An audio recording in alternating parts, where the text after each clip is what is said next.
Professor Roberto Freitas. This is On Linguistics, an online broadcast held by the Linguistic Graduate Program of the Federal University of Rio de Janeiro. And I am really delighted to represent the Discourse and Grammar Research Group and the Linguistic Graduate Program and receive Dr. Susanne Flach this morning here in Brazil, at least. We are on YouTube, on the On Linguistics YouTube channel, of course. And I'm briefly going to introduce Dr. Susanne Flach. Dr. Flach is a postdoctoral research fellow in English linguistics at the University of Zurich in Switzerland. And after obtaining her PhD, she held positions as a postdoctoral fellow and as a visiting professor at different European universities. In her research, she is particularly interested in the relationship between language use and linguistic knowledge, and has worked on serial verb constructions, argument structure constructions, and modal verbs in English, mostly from a synchronic, but also from a diachronic perspective.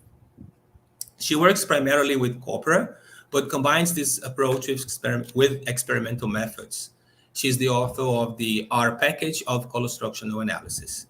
Dr. Flach is going to deliver the presentation, Collostructions, Context, Communities.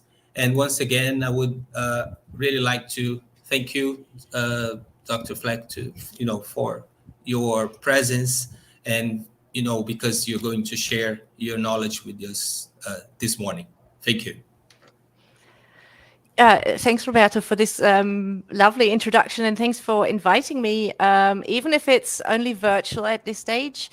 So can everyone see my presentation yet? I guess not yet, but okay, yes, yeah, it's just coming, yeah.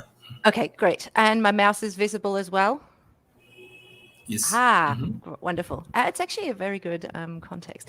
Okay, yeah. Thanks again for inviting me. It's an absolute pleasure. I'd love to be in Brazil. I've never been to Brazil, so just as a small anecdote, during the pandemic, I picked up a new hobby, which is very therapeutic. And because I can't come to Brazil in person, I took my little plane up to have a bit of a trip around, and thought I'd just take the plane to come in to Rio myself. So I hope this is going to be possible in the near future. So thanks everyone again for your kind welcome. Okay, so I'm in Rio right now, so we can probably start my presentation. Okay, now what I'm going to talk about is a bit of, I'm in the Collostructions community, so to speak. I use Collostructions a lot. And it's a method in the Corpus Linguistic Toolkit that's been around for close to 20 years. So many corpus linguists have used it with a lot of success, and it's also found its way into experimental issues, and I have a couple of examples there later on. There are a couple of issues with Collostructions and points of critique that have been raised. So we'll discuss that, and pretty much what I'm talking about today is work in progress that I've started working on, especially with the issue of what's the individual doing in collostructional analysis. So to that end, I'll give you a brief introduction to collostructional analysis. So I know that many of you have worked with that already. So for you, these 10-15 minutes might be more of a revision, but I'd like to focus a bit more on the conceptual background, just to understand what the individual is doing there. And then we have the main parts of going to what's the individual doing in collostructional analysis, because collostructional analysis, as we do it, mostly is an aggregate. And we kind of gloss over a lot of contextual, but also mostly individual differences. So I'll have two case studies here that look into what the implications could be.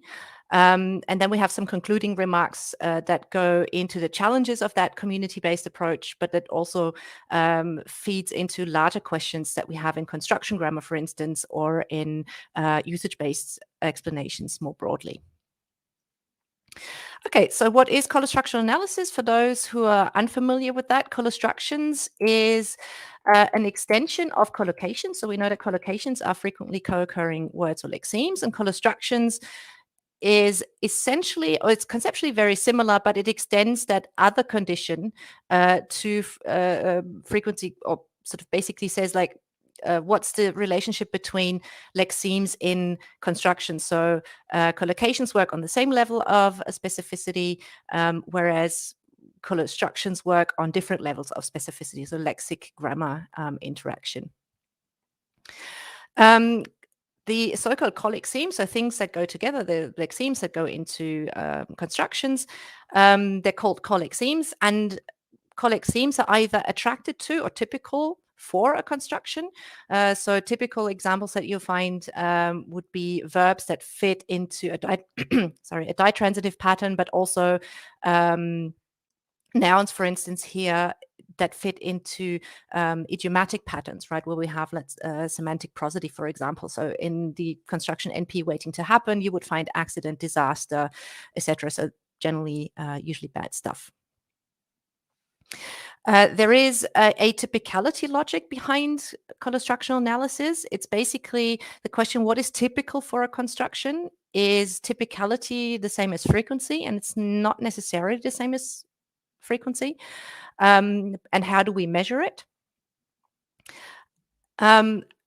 The frequency information alone is usually not very helpful, and I have a couple of examples there.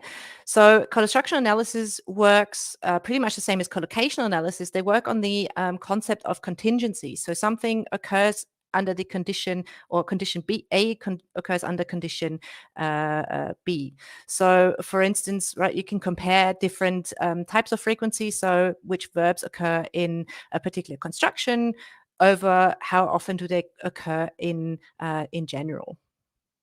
So the broad context is that it isn't related to collocations, and it's related to keyword analysis. So mathematically, it's more or less the same, but the concept kind of restricts it from collocation, sort of works on the entire corpus, and collostructional analysis tends to restrict your focus of interest to a particular construction. So the concept of contingency is very important, but it's also a bit counterintuitive. Let me give you an example of why contingency is important. And there was this recent, or lots of people believe that corona deaths are connected to G5 towers, sort of a bit of a conspiracy theory. And that was nicely illustrated by John Oliver, who basically gave this example, and that's what these people frequently present, is that you have the number of COVID cases at the top, and at the bottom you have the number of G5 towers. So you see a very strong correlation. The obvious problem is that you find the same pattern for all sorts of different phenomena, right? And the one that I found most amusing here, of course, is that the number of COVID cases is also correlated with the number of Domino's locations, but we wouldn't actually say that Domino's causes COVID. So the problem here is, of course, that there is always a population size, which is what's called a confounding variable, right? So controlling for population size still does not mean that there is or isn't connection between COVID, G5 towers, but there is a correlation with COVID for literally every other variable that is based on population. So we have to take this into account. So basically what this correlation is, it's probably a spurious correlation, not in any sense more meaningful than the correlation between COVID numbers or deaths and Domino's locations. A similar example that I frequently present is if I told you that there are more females that live in Rio than in Belo Horizonte, you would say, like, yeah, of course, because Rio is much larger than Belo Horizonte, right? So there we have to take into account the overall population size. And if you take that into percentages, then you'd see, like, okay, there is more or less not much that much of a difference.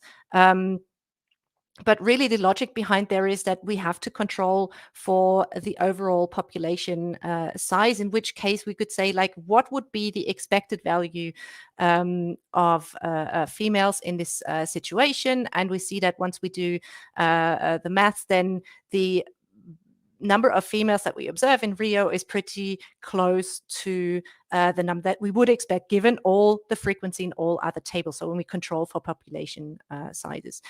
In this case, if you do a chi-square test, it is statistically significant, but the effect size is so small that you'd say like, yeah, I mean, this is just because we have a large sample size and we know that chi-square tests are sensitive to sample sizes. So here we would say, like, to all intents and purposes, the number of females that we would expect in Rio compared to Belo Horizonte is pretty much identical. Okay, so the logic of contingency tables is, what is the difference, if any, in the distribution across 4 cells for 2 levels of 2 variables or more? So we have the assumption that there is no difference, right? There's no association between the variables. And here we have no association between being female or not female and between living in Rio and Belo Horizonte. And our alternative hypothesis is there is a difference because that means there would be an association between these variables. Okay, I'm going to skip that technically because that's statistical details, but you get the gist is that we try to see, do our values that we observe in a multi-conditional space, do they differ enough from the value that we would expect? Then we would say like, okay, there is an association. There is a kind of a association or dissociation. So the one example that I usually give with my students is, let them go down to the little courtyard and say, just observe people and note down whether they're male or female, or what you infer to be male or female, and whether they have dark or light hair color. And obviously, we would not expect an association between gender and hair color. And pretty much that's what we then usually would find, right? That there is no extreme difference between what you would expect and what you observe. So in this particular case, we got like, yep, fine. The differences between observed and expected values aren't large enough to say that there is an association between that. Just as a side note, whenever I do that with students, we do that 20 times or 30 times, we actually get one of such sample tables where we do get a statistically significant result, but that's pretty much what you would expect given our cutoff value at 5%. Okay, so what does that mean now for collostructional analysis for linguistic units? Well, my favorite example here is the English progressive construction. Right, I was going to the ball, I was thinking about leaving, etc., etc. Now, if you look at it from a frequency perspective, how many times does verb A, B, C occur in that construction? You find something pretty odd, because B is actually the most frequent in that construction, but we, especially a second language learner, we're told you can't use it. Like, you can't say I'm being nice, and if you do, it will have a very special meaning. But be is a very atypical verb for the progressive. Go, do, look, get, these seem to be fine. But that's the high frequency of be in that construction is because once we control for population size, becomes a bit more obvious, right? So be is by far the most frequent verb in the language in general. So we would expect it to occur in the progressive by a few times anyway. The question is, does it occur more often or less often than expected in this particular construction? So we can do that 2x2 table, a contingency table, and determine what would be the expected value given the overall corpus frequency of B.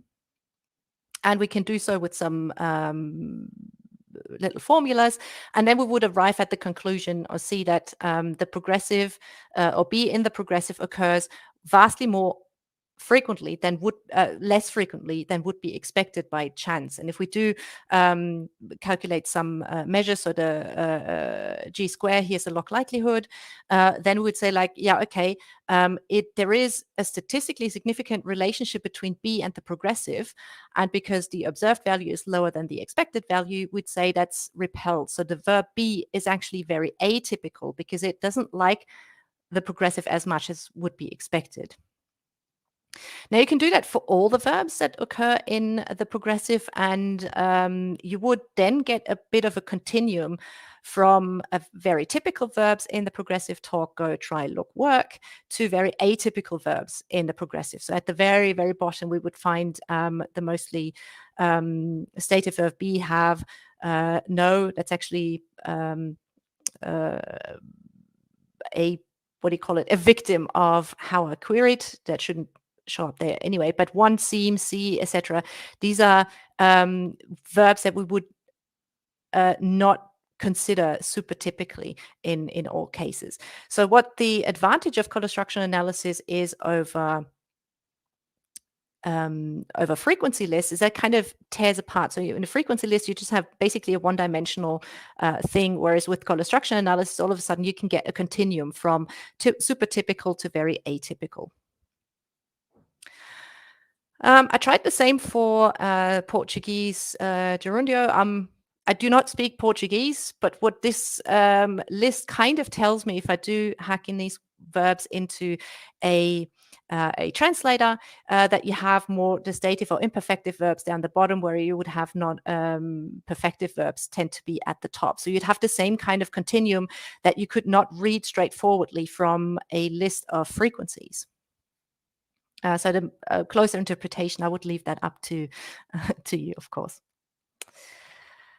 Okay, so that was the basics of collostructional analysis. If you're interested in doing so, then you could refer that to my tutorial on the R package that I wrote for doing collostructional analysis, which is in English, but you have two wonderful colleagues that actually made an introduction to it in Portuguese. So when I heard about this, I felt very honored that they took the time to translate that and sort of help out with the language. So yeah, that's thanks for that. That was really nice. Okay, so the applications in the last 20 years have spanned a wide variety of different contexts. So mostly it's used in these lexicogrammatical constructions, such as the ditransitive or idioms, some kind of noun phrase, idioms, phraseology, that kind of thing. But it can, of course, be applied to any situation where you have two or more conditions, such as in the keyword analysis, right? So that's the connection to collocation analysis. And theory-wise, it's been applied to fields mostly in usage-based functional corpus-based linguistics. But that is primarily because usage-based and functional linguists tend to work with corpora, or vice versa. Those people who tend to work in quantitative corpus linguistics also tend to be usage-based functional linguists. But it doesn't preclude that to go beyond that. We've also found studies in discourse analysis, so that goes sort of ties in with the keyword analysis, where you can compare what's typical for corpus A as opposed to corpus B. And in social linguistics, it's not as widely used, but I think the approach that I'm taking sort of kind of steps a bit into that direction prospectively. So the advantages are that it separates the wheat from the chaff. So you have basically the one-dimensional frequency list. You can turn that into a continuum. And as we all know, in construction grammar especially, we just love continua. So it kind of is a natural connection between the method and theory. It has the advantage that it controls for frequency. So the population or prevalence kind of puts things more into perspective. Now, that's interestingly enough, it's a very unintuitive concept, and a lot of people struggle to wrap their heads around things. And we see that in the current COVID discussion, where you may have 15 people out of a population of 20, you have 15 people that are vaccinated, and then you have 5 people that are not vaccinated. One of each ends up in hospital, and people go like, "Oh, look, you know, the vaccinated and the unvaccinated in hospital is kind of like, okay, bottom line, vaccines don't work." The fallacy or the trap that these people obviously fall into is that they don't consider what the population of vaccinated people is compared to the population of unvaccinated people. And in this case, you would obviously say that, see that? Yeah, that's good. You would obviously see that if you're vaccinated, you're less likely to contract the virus or end up in hospital. So this unintuitive concept, once we've sort of acknowledged that there is a bit of a conditioning going on, then we start to see that in pretty much all of other statistical methods as well, right? So regardless of whether you use collostructional analysis with a particular measure, such as the Fisher-Yates exact test, which was traditional use, or whether you use log likelihood, they tend to work on the same principle. These measures differ in the number of cells they take into account of these two tables, of the observed table and the expected table. That's where they differ a bit, and that's where they lead to different results. But the conceptual idea behind it is broadly the same in this context, which also extends obviously to other statistical methods. One of the advantages of collostructional analysis, the way it is done mostly, is that it is semi-independently of raw frequency, but it does take frequency into account. So many of the collocational measures, for instance, they tend to overestimate very rare events. Mutual information score, you may have heard, it's like, yeah, it overestimates rare events. So like at the top of a list, you would have very rare events. So that's a disadvantage that collostructional analysis with log likelihood, for instance, doesn't really have. So it still takes into account frequency. So the top attracted items in any collostructional analysis will likely also be highly frequent, right? So it's kind of like a mix of raw frequency and contingency. Okay, so now let's move on to some of the concerns that have been raised, or the issues with collostructional analysis. And I'll start with the statistical issues and some mental implications or implications for the question of mental representation. So what does that tell us about our mental representation? Because that's ultimately what we're interested in usage-based linguistics. Excuse me.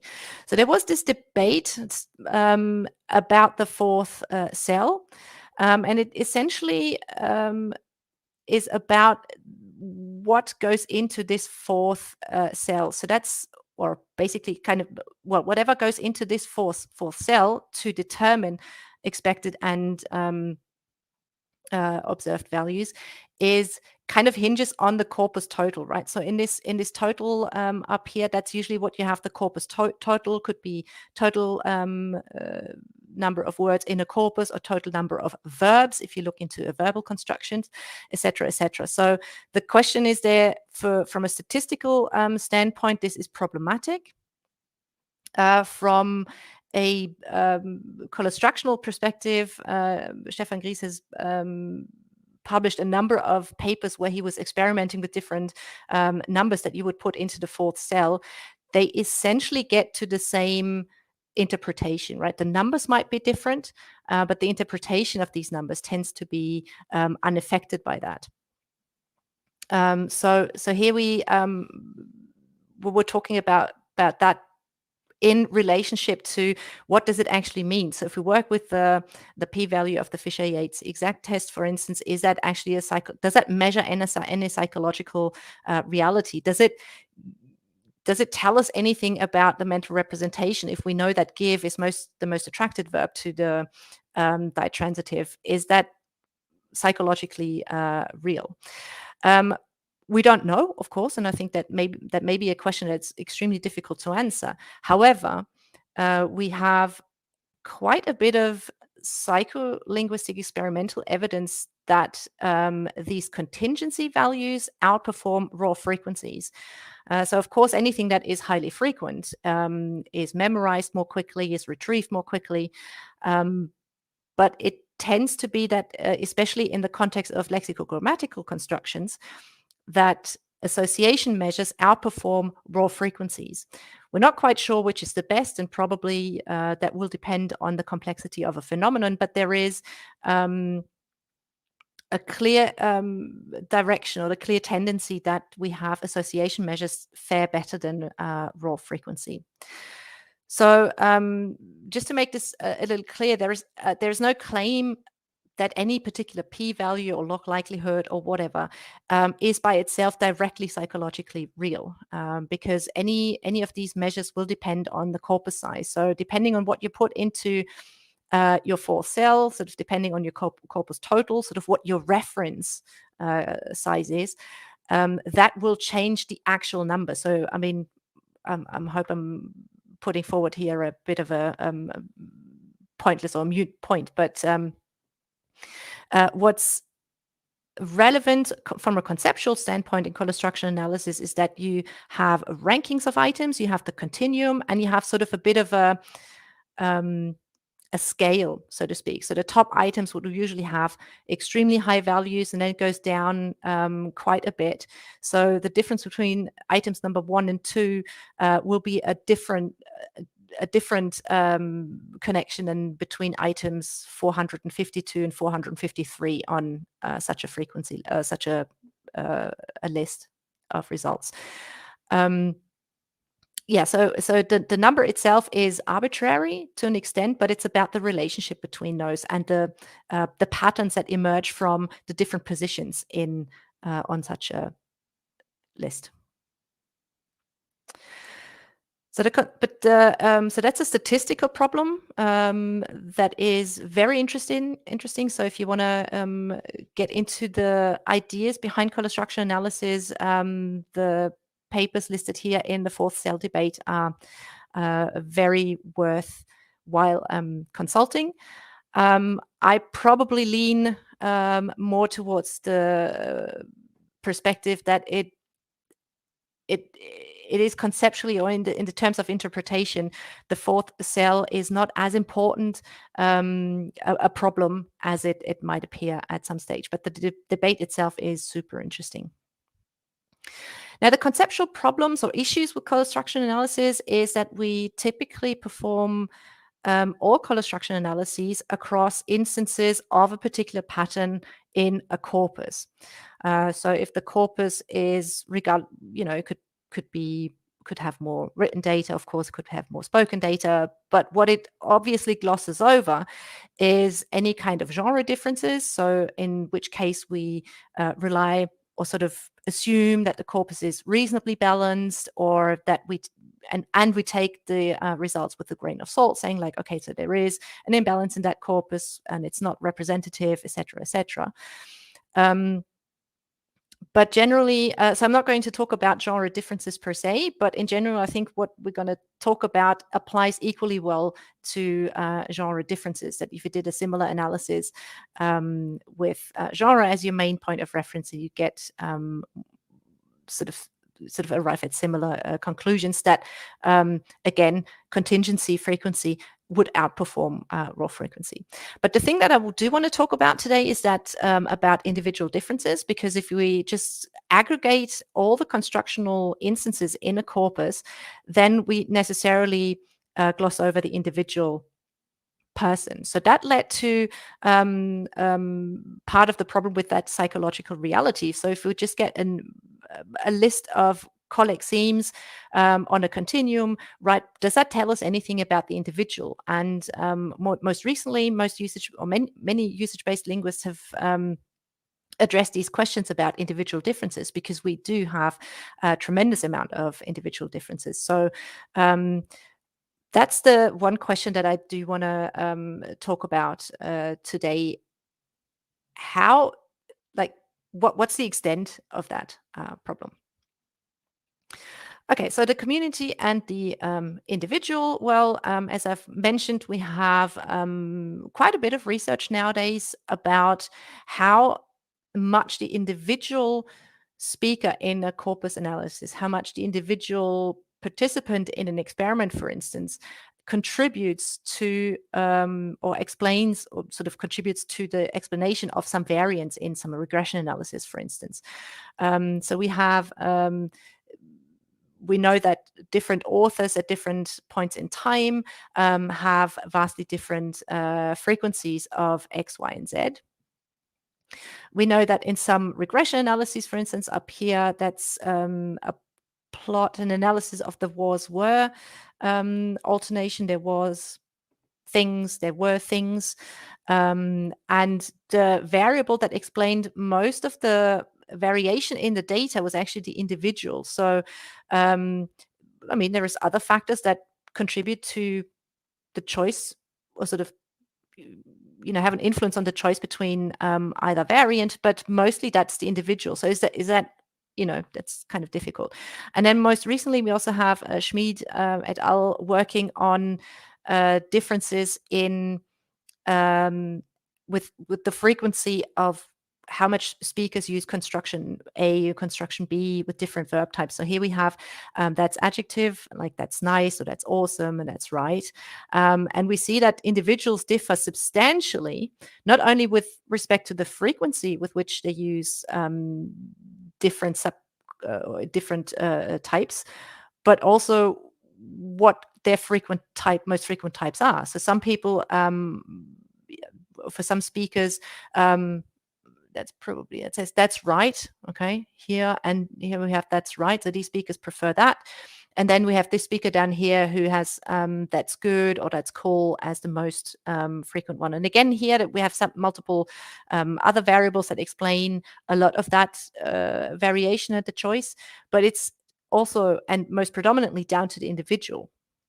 So the question obviously that we have to address here is if we have so much individual variation, and if the individual as a random effect in a regression, etc., is of such importance in accounting for this variable, does that mean all the aggregate results are less reliable?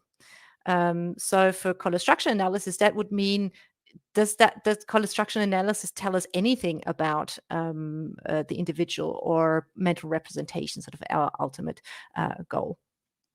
So what I want to do in the following is not so much say that we shouldn't worry about individual differences, but I think individual differences, when we look at it from the perspective of collostructional analysis, may not mean that collostructional analysis itself is less reliable to that respect. Okay, so to address this question, I do have to stress this is very much work in progress. I looked at the at speech communities and the individual in the British National Corpus 2014, the spoken version, which is a corpus of about 12 million words, 670 speakers across over 1,000 conversations. Most of these conversations occur between close friends. Unfortunately, that's for this approach actually a major problem. There is an overrepresentation of speakers from the South, those that were born in the South, but also those who live in the South. And there is an underrepresentation of the North,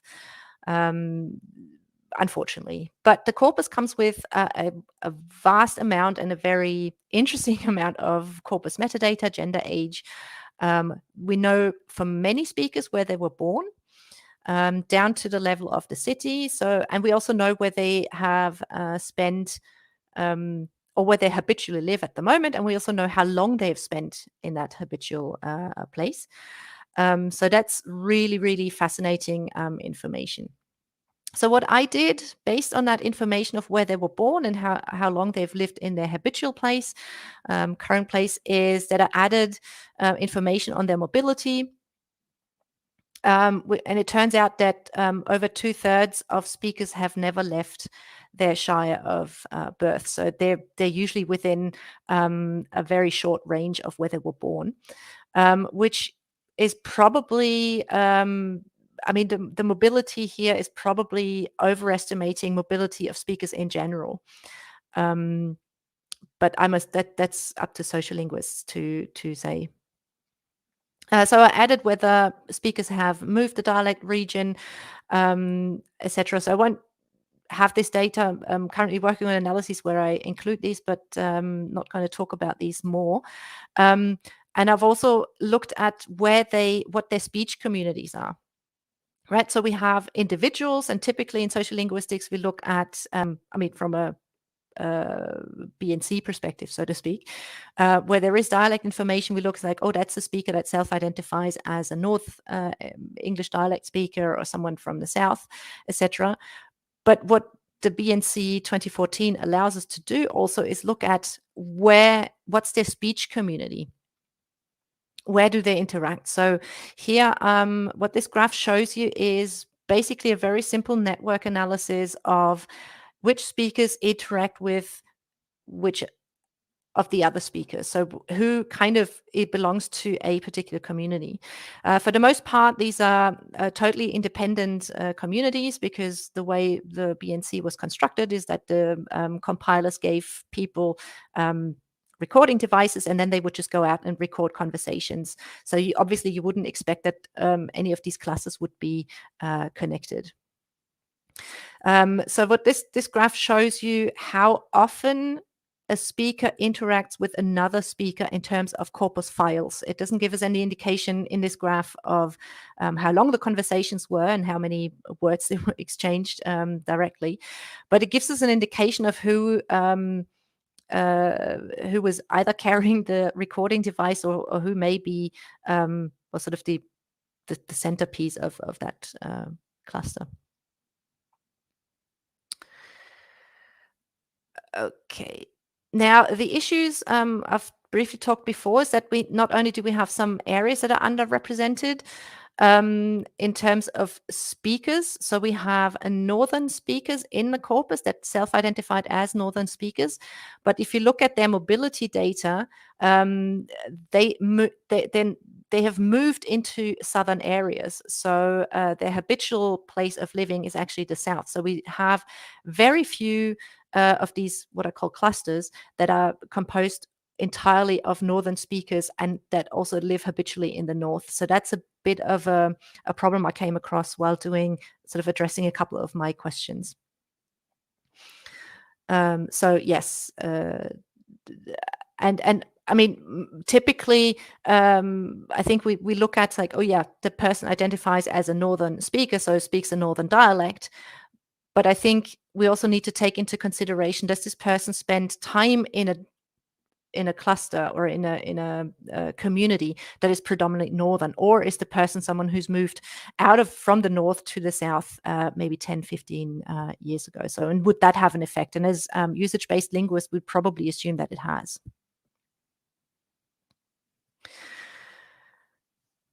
Okay, so yeah, but you can use it for traditional variety analysis. Some of these clusters tend to be very mixed. That's another methodological problem, right? So here we have predominantly, where's that number? So we have predominantly northern, I think, and here we have those speakers habitually live in somewhere in the Midlands, I think, and here we have people that habitually live in the south or somewhat. I don't have the exact number, so don't quote me on that, but you do have mixed clusters to that effect, but it does probably allow for some very interesting analyses. Okay, so let's look at some individual differences with collostructional analysis, and then if we have time, I have another example of a more a larger lexical-grammatical structure. But for collostructional analysis, what people frequently realize, and what we see in lots and lots of studies, is that the frequencies with which certain speakers use a construction set differs really widely. But is that in itself meaningful, or in other words, does their association, right? So does this sort of once you control for the use of their verbs in other contexts, would that still be such a wide difference? So that goes back to the mental representation. So do the patterns that we see in collostructional analysis across the full corpus, does that tell us anything, or does that correlate with how individual speakers would use that construction? So, for example, the English progressive again, I'm using that as an example because it's frequent enough that we have enough data for a larger number of speakers. So that's one of the shortcomings I'll come back to. So the progressive has a frequency of about 70 per 10,000 words in the BNC 2014 overall. And that frequency ranges in individuals quite widely. So if we just take the average of speakers that contribute more than 10,000 words in the British National Corpus, then we see a wide variety of these uses.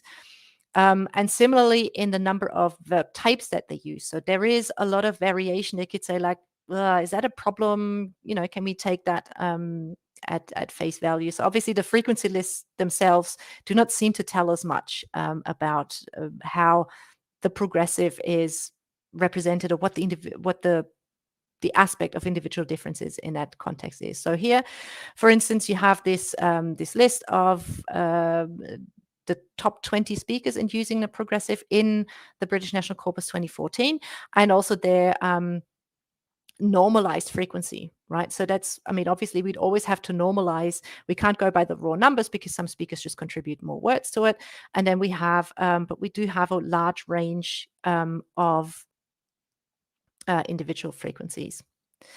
So what I did then is that I took all speakers that have 200 tokens of the progressive in that corpus, and I performed 200 collostructional analysis. So for each individual speaker, I would perform a collostructional analysis and then compare that speaker's values to the values of the collostructional analysis overall. So essentially, it's a bit like this. In the second column, the BNC, you see the log likelihood scores of a collostructional analysis of the progressive in the full BNC. And then for each speaker, I added the association measures for just the data on that particular speaker. So I was essentially treating each speaker as their own corpus, so to speak. And what you see here already, there is a relatively overlap, right? So the top ones would be here, et cetera, and then you would occasionally find individual verb types that kind of do not seem to follow the pattern. But overall, you find if you have a higher value of association in the BNC, you also will have a higher value in the particular speaker. So in this case, with the say example, I mean, all you need for that kind of one outlier is to have a speaker that just frequently says, "Oh, you don't say," which drives up the person's non-progressive frequency of say, which will affect the association measure of say for that person in the progressive.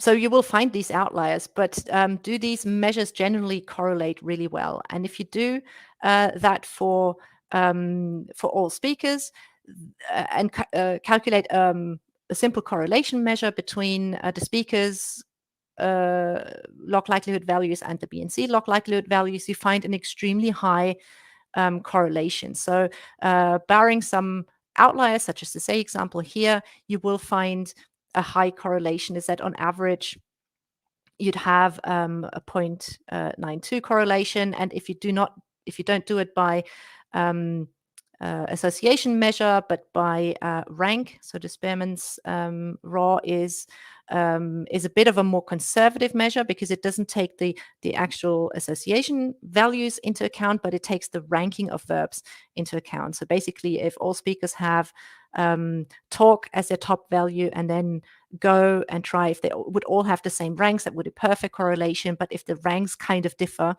then you get a lower value. So that's a more traditional value. So we would expect a lower correlation here, but since collostructional analysis or the association measure also has something to do with the overall frequency and sort of the scale of the differences, I would say that the Pearson's correlation is actually perhaps a bit truer to its to the concept, because the difference between 1 and 2 is a completely different difference than between 51 and 53. Do we have? Okay. Now, what is interesting is that the similarity with the BNC measure, so each speaker's correlation with the BNC association measure is correlates with the rank, and that's I'm referring to this rank. So it basically means the more a speaker contributes to the corpus, so the more data we have from a speaker in that corpus, the better the correlation with the British National Corpus. So that's not in any way a mental one, but it's a methodological one, a statistical one. It also correlates with how many tokens of the progressive they contribute, and it and kind of summarizing the top two here with the overall word count. So as we go down this list, the correlation with the corpus will decline, and so will the word count. So it is really down to how much data do we have of a speaker, which is a problem because the amount of data we have from each speaker is highly skewed.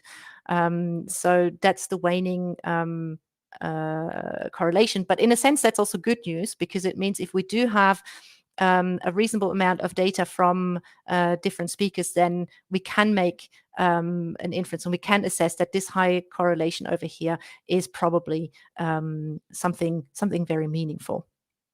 But the interesting thing is a person's association measure does not correlate with how often the person uses that construction. So if we attach, if we say, oh, it's a problem that different speakers use constructions very differently, does that tell us anything about their mental representation?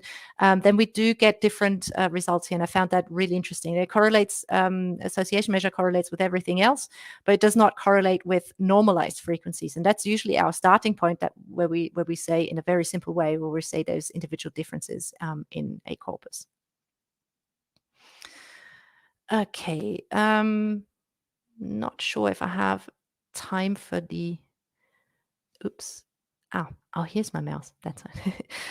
For the other example, so I'm probably going to spend a bit more time on the concluding remarks, kind of summing up. So that's going to take maybe about 10 minutes, and then we have time for discussion. So just wrapping up, basically the analysis that I just showed with the progressive, I've done it for 2 other constructions.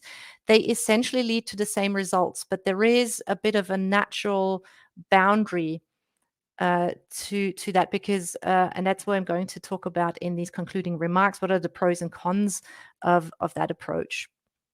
So just to sum up here, that the advantages of collostructional analysis, that it controls for frequency, that it is an approach for typicality, that is not immediate from frequency lists. And as we just saw in the example with the normalized frequencies, you can't infer anything from that either. That's pretty reassuring. That's sort of a step forward. And there's also, meanwhile, a lot of people that use collostructional measures in their experiments. So many of the regressions, and in my experimental work, where you use association, you will always improve the model. You will explain more of the variance. So there is something that even beyond the individual would definitely have some explanatory power. The issue is probably which of these measures and how do you calculate them, right? So it could be transitional probabilities, how likely is this word followed by the next word, et cetera, et cetera. So there are very different ones, but they all work on the same principle, of course. So it's not just raw frequency, and I think that's quite interesting. So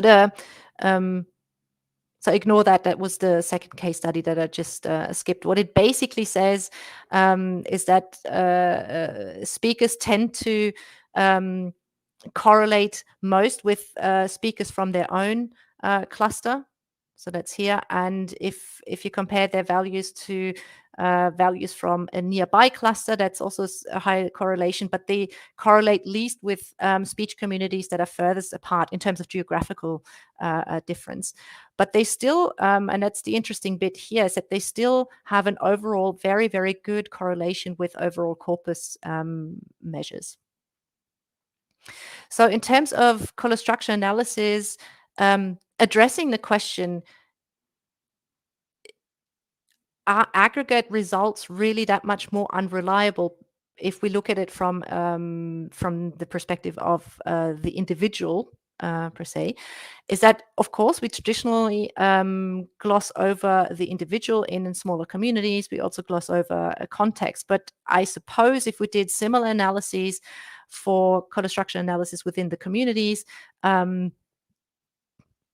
or if you used a genre as a difference, so you compared the different association measures between different genres, you find pretty much similar results. The frequencies differ widely. The way how often the progressive occurs in academic context obviously is very, very low.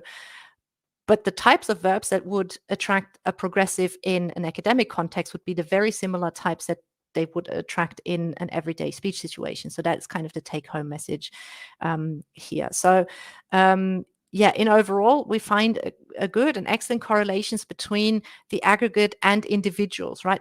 We do have outliers. So there are some speakers that do not fall into this pattern. But the key point here is that it's that these association measures and these conditional frequencies are much better than unconditional corpus frequencies, which can be particularly unstable. In the case of the progressive, by the way, if you just look at the raw frequencies, a very similar pattern emerges. So I'm not saying raw frequencies do never correlate, but they're more unstable. They tend to be all over the place. But I'm working in there, and I would err on the side of caution that there's still a bit of a mixed picture. With the second example that we didn't go into, but that kind of is where this plot came out, is that these individual differences that we saw in terms of in terms of variable importance, for instance, is that they might be less of a problem for modeling in regression and more in syntax, where you take more things than just verb association. Of course, because speakers tend to share or tend to be influenced by very similar factors that affect them in very similar ways. So the individual differences lie in things that Eva Dabrowska has amply documented, and I'm a huge fan of her work in terms of along the usage-based line, that if you have that the individual differences are usually or often a result of the linguistic experience of that particular speaker, amongst things. I'm just saying that as a little example. And then this cluster or community approach in collostructional analysis is problematic. So I wasn't going into that in any huge detail, but it's essentially what this is saying is that you can compare individual speakers to the data in their own speech community as per the BNC, in a nearby speech community and a far away speech community, etc., etc. But the problem is that there is a natural boundary there. So the first problem is that collostructional analysis is very data hungry. You need lots of tokens for many constructions. Well, it will depend on the construction, of course, but you will need lots of tokens. And if you perform collostructional analyses for individual speakers that may have only contributed about 100,000 words, I mean, only, that's quite a lot of data. I lost my train of thought there, but you would need a certain amount of speakers that contribute enough data to actually have a reliable collostructional analysis in the first place, if you treat them as their own corpus. Similar for clusters. And one of the problems you see here, basically, although this graph really only shows how often people interact with each other in terms of files, in how many files do they co-occur, it probably is a good indicator of how much data they contribute. So if you, for instance, if you have this cluster down here, it's actually a cluster with lots of data. So I think that cluster contributes 300 or 400,000 words. So it's a decently sized subcorpus. But it's pretty much only contributed by 3 people. So if you were to compare one speaker and treat one speaker as their own corpus and compare that to the data from all the other speakers in this particular cluster, then you're essentially just comparing one person to two other people, which I don't know how much sense this really makes, but that's what I'm currently work on.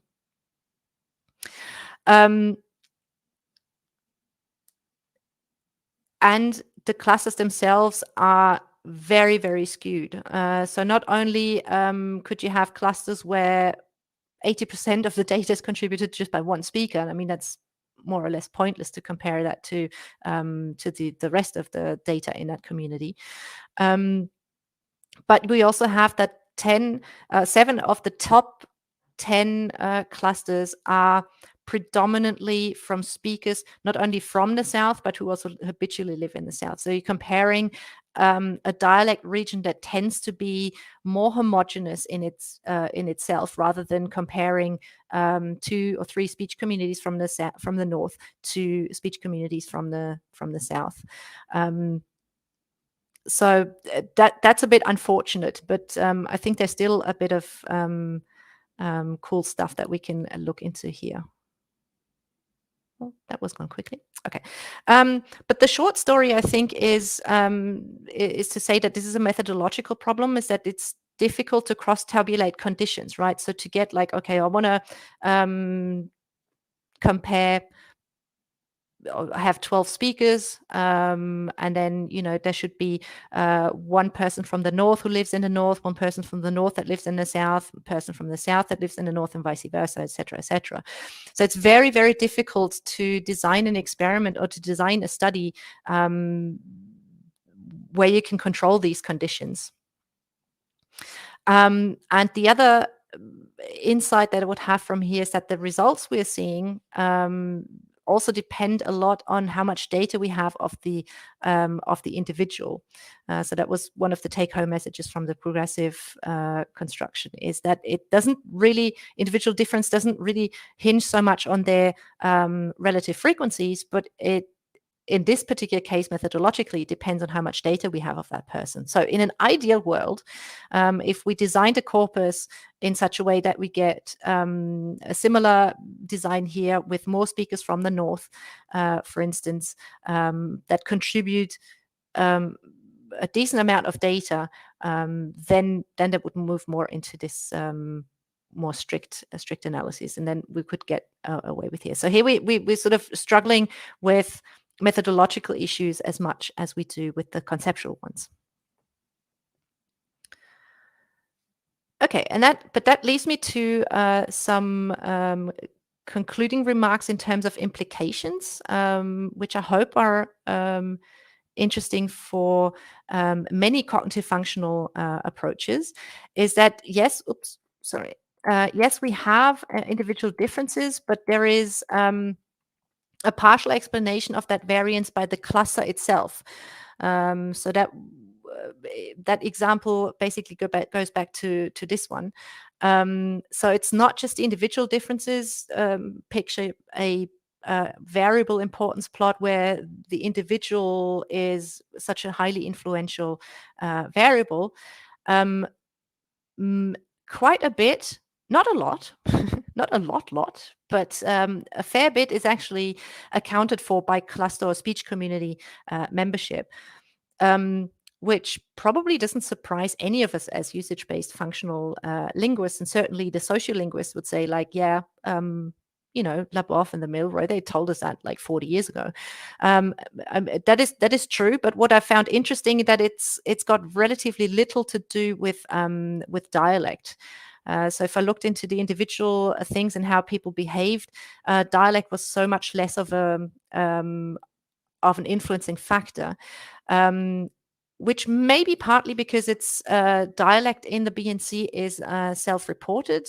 So many speakers who live in the South and have lived in the South for quite a while said they identified as a North English or have a North English accent, but they behaved more like typical speakers in their speech community in the South. So I found that quite interesting as well.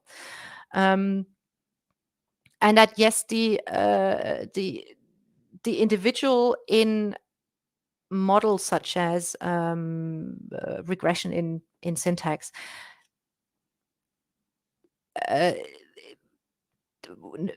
so the individual will have different baselines, and we know that from regression modeling.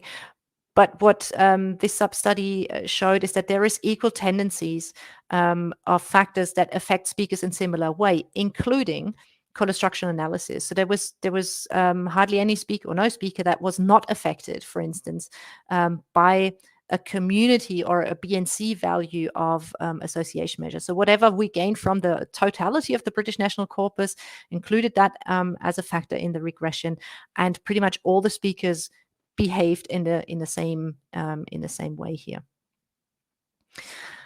So overall, I would conclude and say that yes, there are mixed results.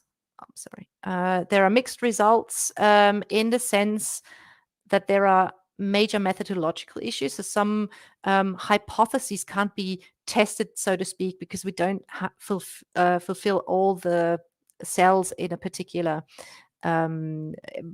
experimental conditions or comparative conditions. So there's skews. There's only maybe 20, 30 speakers that contribute enough data to actually run these analyses. And then they may not live in clusters or in speech communities that contribute an equal amount of data anyway. So so we're grappling here with a bit of with a few challenges. But from what can be inferred from these high-frequency constructions that we need to run these analyses, it appears that these glossing over, especially of collostructional analysis, may not be a main concern. So once you control for an individual's differences of verb type use, etc., they actually correlate very, very well. Oh, yeah. So anyone who works in syntactic modeling probably has seen that before. So this is a methodological problem that I came across a lot. Okay, so what are the theoretical implications? That should have been the other way around. Okay, is that, of course, individual differences in terms of how speakers produce, how often speakers produce a certain construction, that probably doesn't straightforwardly translate to a difference in mental representation. But what it does, and I'm following Schmid's approach here, is that possibly they represent link activation. So it's not node representation. That might be an issue here, but that if someone uses a particular construction very, very, very often, that might indicate perhaps that this is that's just highly entrenched, but this link activation is very quick. But the key difference, I think, or what I've tend to look into, is that we may have very similar representations, because that essentially is what makes us our language use conventional, but that we do differ in how quickly certain things are activated. And for some speakers, some constructions may never be really activated, or much less so, which is possibly something similar that we see in different frequencies of use. But yeah, that basically these differences in representation. I mean, we can't have completely different representations, otherwise there would not be communication. But it's for the time being, it's sort of making statements about how speakers activate these links and make use of that language, and past language for that matter. I mean, that's a super interesting topic. And what are the differences? How do we get to have these different, slightly different representations? But also, what makes us conventional is what I'm looking at. And I would probably say that this community-based approach does have some promising avenues. So with that, I'm looking forward to your questions and the discussion. Thank you.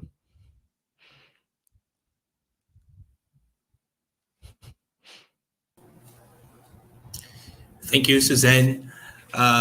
Wonderful talk. I guess we have some questions from the audience. Do you mind to answer these questions? Yeah. Yes, please. I mean, don't mind me. I'm just getting a glass of water, but I can still hear you. So keep talking. Okay. I'll ask. Okay, so I have a first question here. So many constructionists are referring tagliamont, typically social linguistic variables and so on. Could you talk about conditions for the relation between construction, grammar, and social linguistics? I guess we have a second part. So in the usage-based linguistics view, as well as about other social linguists as references for this articulation. Did you get the question? We can. Okay. Yeah. Hang on. Okay. So. I'll read it again. So many constructionists are referring tagliamont, typically social linguistic variables and so on. Could you talk about conditions for the relation between construction grammar and social linguistics in usage-based linguistics view, as well as about other social linguists as references for this articulation? That's a tough question. I think. I guess. Yeah. I guess my take would be is that usage-based linguistics is inherently social, but it's not social linguistics. I mean, we would have a different focus. Methodologically, we do not tend to include these social variables in our corpus linguistic studies. We if we have the data available from a corpus, we would take them into consideration. But I don't see per se a incompatibility with what Tagliamonte says. I mean, that's probably where this question came from. Is that we do appreciate the approach taken by Tagliamonte, but I think it's because we usually do not have that data available. Now, from a methodological point, many corpus linguists that work in construction grammar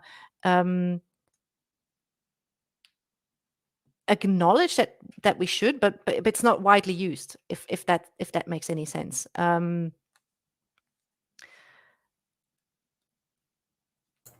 Or if I misunderstood the question. I mean, yeah. Okay. I guess we have another question from Professor Marcia. Great talk. If possible, what could you say about the area of computational social linguistics, Schmidt et al.? Which do you suggest for the organization of Brazilian data sets in order to make collostructional studies in association with individual and community variation? Yeah. I mean, first part of the question, I mean, thanks, Masha, for that question, is computational social linguistics. I think essentially the way they define and understand what they call computational social linguistics, I think what in the previous question was also the case, is that they take a computational approach, but they use all these social variables in there. So it's Schmidt's approach, I think, is a matter of sheer data source. Like there's so much more data, whereas the traditional Tagliamonte social linguistics would go into small speech communities and then look for the variables there. So I mean, Schmidt have taken many of the corpus linguistic approaches to with the social linguistic factor and look at the individual. So I mean, they put forth a name for that kind of thing, but I would say many other corpus linguists that have taken social variables into consideration would have sort of falls into the same line. So I think what it boils down to is that different people are now moving together, which I think is pretty awesome, right? So we have the corpus linguists or traditional corpus linguists, then we have the traditional social linguists, and they're all moving closer together. They're chatting more. They're using very similar approaches. They acknowledge that the other or aspects that the other group it focuses on are really important, and they try to incorporate it as much as they can from that. So, and I really like to see that happening. So, which would I suggest to organize a Brazilian data set? Get lots of data. I mean, this is a big question. So what collostructional analysis needs, it is very data hungry. So if you have a crass imbalance between the top contributors in a conversation over a more balanced one, that will always be a problem. I mean, you can't avoid that. There will always be speakers that are like the top contributors, and then there's less of that.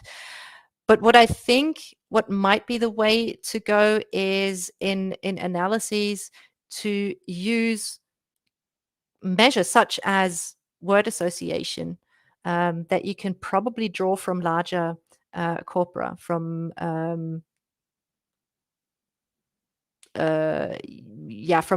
basically saying like the aggregate is not as bad as some may have feared, in a sense. Yeah.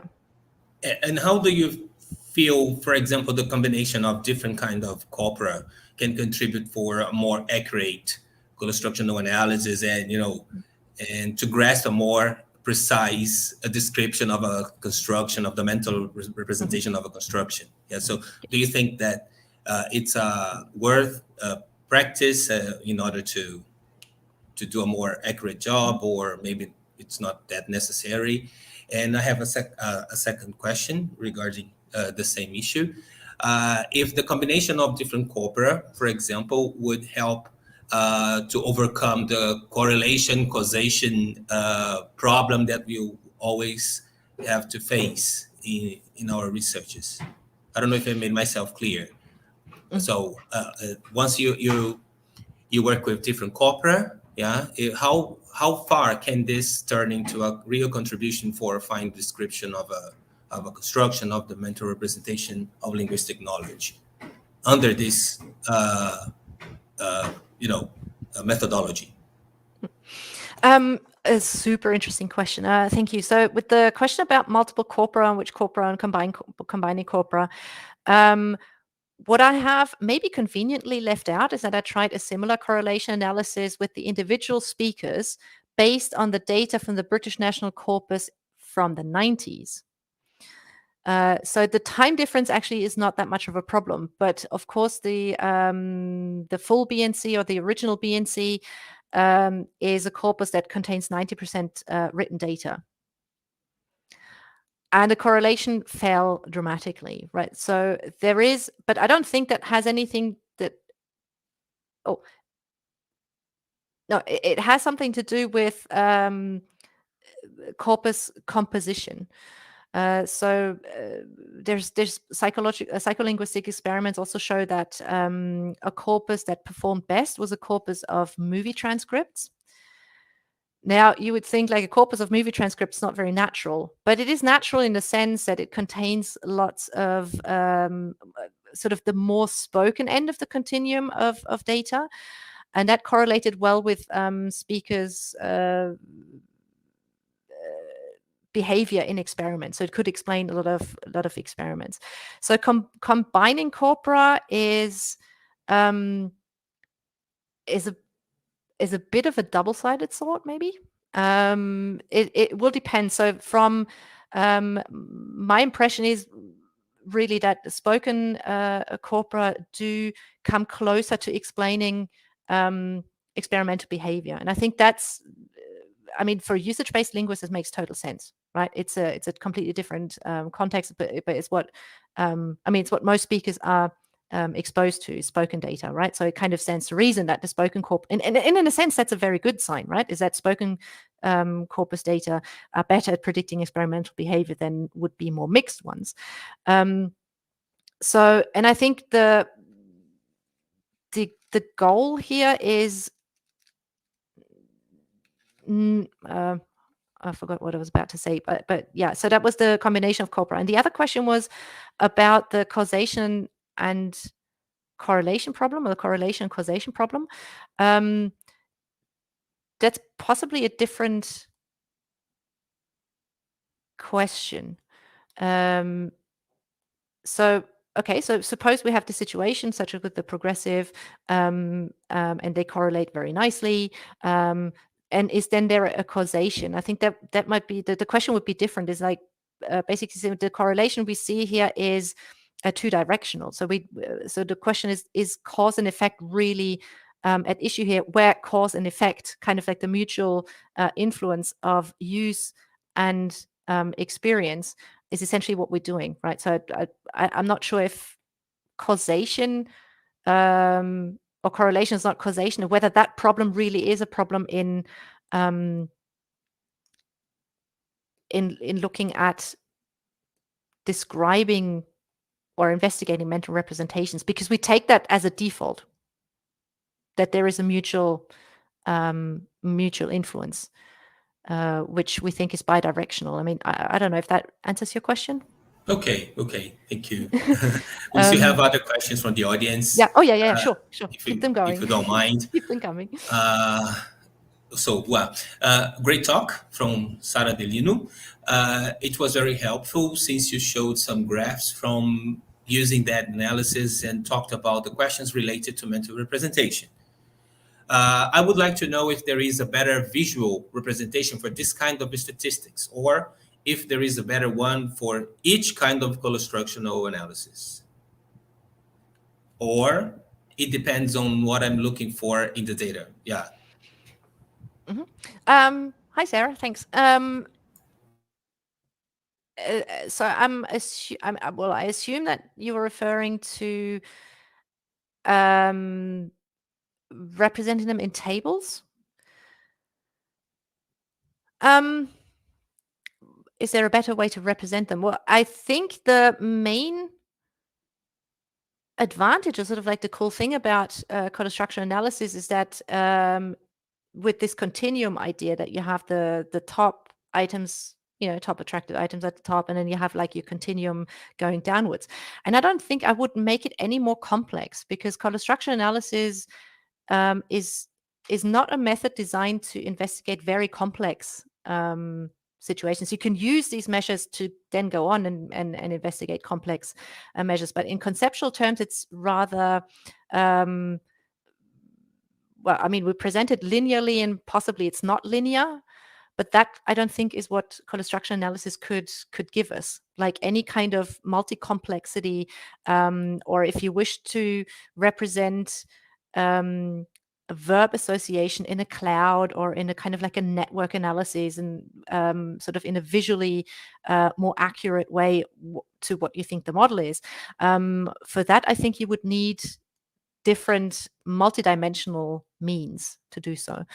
But we have worked in our research projects with very similar approaches. So the same conceptual idea of associations in a more than a linear space. So collostructional analysis, I would argue, was never designed to be anything but a linear relationship that can show a continuum. But if you look at Martin Hilbert's work, for instance, or Florent Perec has worked with that as well, sort of these plots, they work on very similar principle. I mean, mathematically, they're much more complex, and they're designed to model complexity, whereas I'm not sure that collostructional analysis per se was designed and should be. I mean, this can't do that.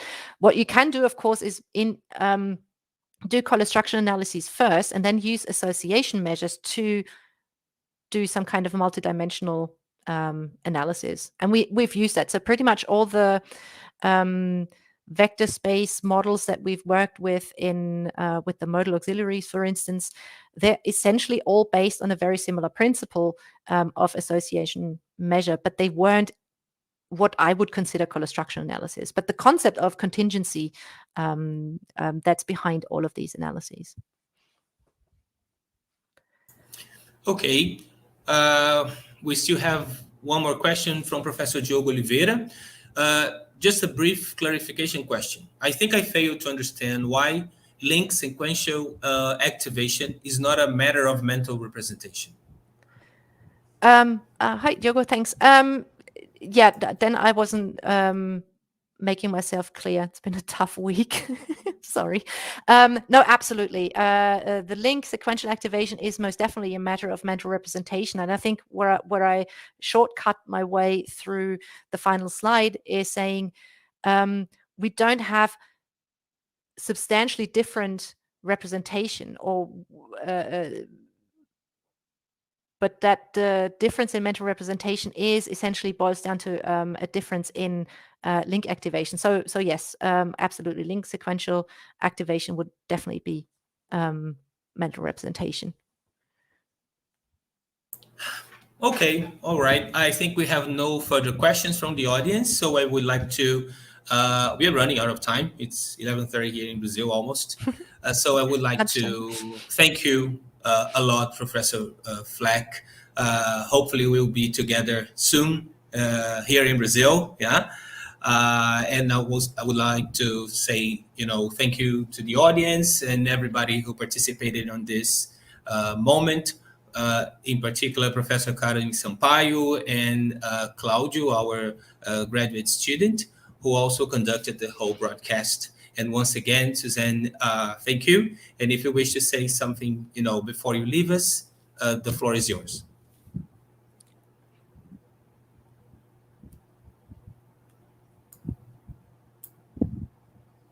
Was it? Hang on. I had a bit of a hiccup there. I just said that if you wish to say something before we end the broadcast, feel free. Yeah. No, I think everything has been said. Thanks so much. It was really enjoyable, and I hope to see you all in person very soon. Yeah. So we also hope that. Thank you once again. Okay, thank you. Everybody. Thanks so much. Have a lovely summer. Thank you. Bye-bye. Bye.